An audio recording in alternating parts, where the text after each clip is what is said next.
Jean-François, il y a une chronique qui avait beaucoup attiré l'attention, dont vous nous aviez parlé il y a quelques jours, Dr Fauci qui parlait du double masque. Oui.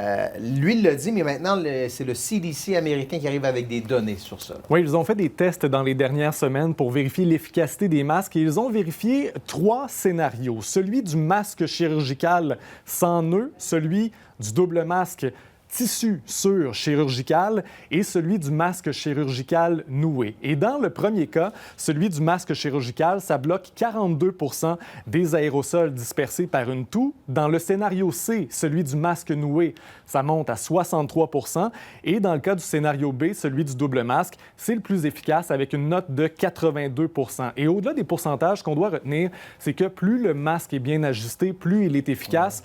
Toutefois, il y a 2 exceptions. On ne doit pas, selon le CDC, superposer 2 masques chirurgicaux ni combiner un masque N95 avec un autre masque. C'est pas utile, selon eux. OK. On prend des notes là-dessus.